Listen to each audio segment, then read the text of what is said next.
Hey everybody, thank you for joining me today. So today's technique video, I wanted to use some black watercolor paper. It's something that I saw on another YouTube channel, which I will try and link down below to the young lady who I found. She was using this Stonehenge cold press black watercolor paper, and I'd never seen it before, and I was just like, why didn't I think of this? This is so awesome, and you could do so much with it. So I decided that I wanted to play with it using the Transformation stamp from the Ton, which I'll also have linked down below. And I'm just treating the watercolor paper with some EK Success powder tool, and we're going to ink it up using the Versamark ink. And with the way that I have it on the paper, it's going to allow me to have my magnet stay in place, and I'll be able to stamp it twice. So I'm just going to press down, grab my cloth, which helps with the pressing down, so I get a good image. And we're going to do it one more time.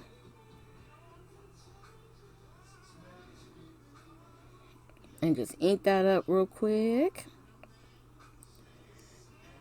Just trying to make sure, because some of these detailed lines are just really thin, and I just want to make sure there's enough ink on it, especially with the watercolor paper.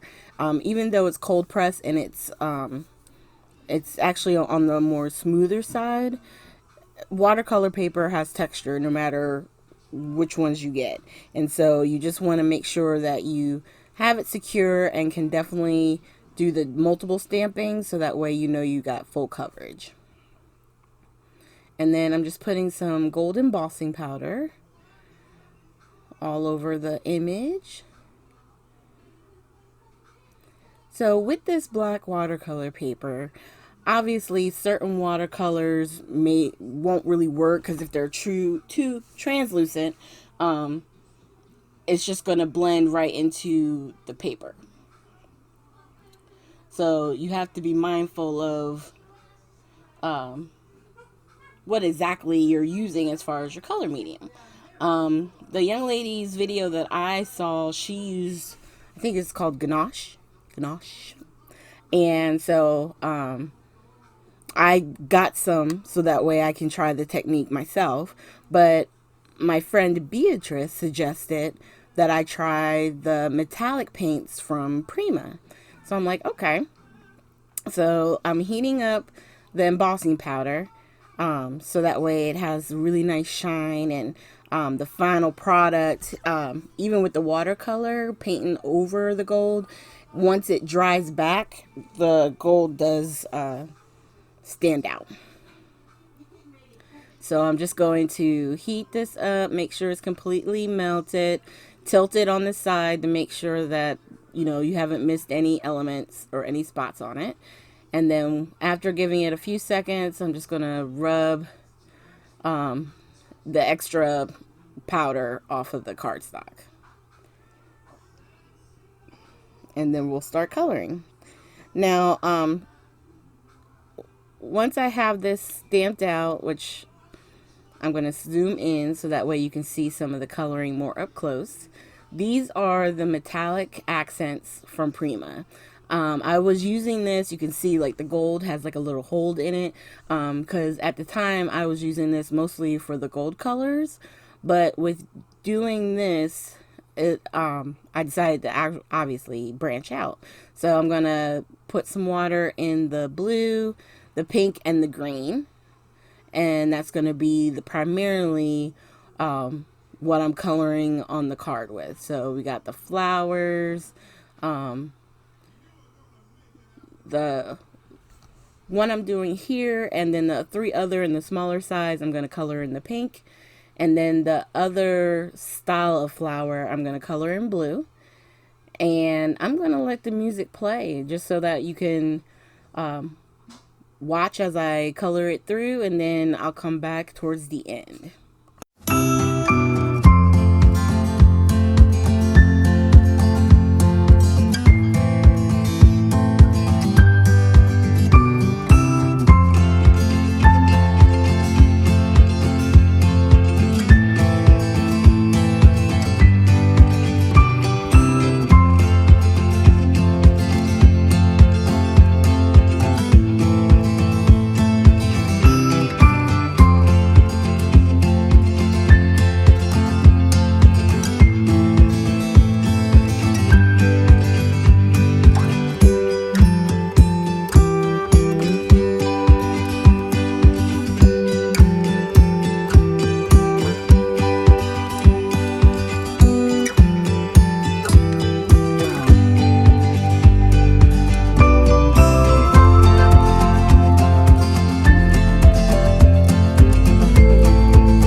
Okay, so as we come back, I'm just going to grab actually some of that yellow gold, and I'm going to do some quick splattering just to finish this out. And this particular panel was cut to 5 1/4 by 4 1/4 by 5 1/2, so it will cover the entire front of an A2 size card. Which what I decided to do off camera, I put foam tape on the back and attached it to my card base. So you're going to see close-ups here coming up. I have the one that I just did on camera, and then I also did 2 off camera that I didn't realize I wasn't filming. So I'm going to show you those as well. Now those were trimmed down to be 1/8 of an inch shorter, so that way you get a little bit of the base card peeking out. And you can see I went back and did splatters. I did splatters on these cards as well. That one I did white. And then this one is the one we did on camera today because it's covering the entire front. And then coming up, you'll see the one where it's in the gold, but there's a edge around. And that's because of the 1/8 of an inch being cut off. So thank you guys so much for joining me today. Make sure you hit the like, subscribe, and share button. And I will have links down below to the watercolor paper, the young lady who I found on YouTube, and of course, links to the ton. You guys get that stamp. If you love butterflies, it is so much fun to color. I'm kind of obsessed with this stamp set. All right, you guys. Thank you so much, and I hope you have a great day.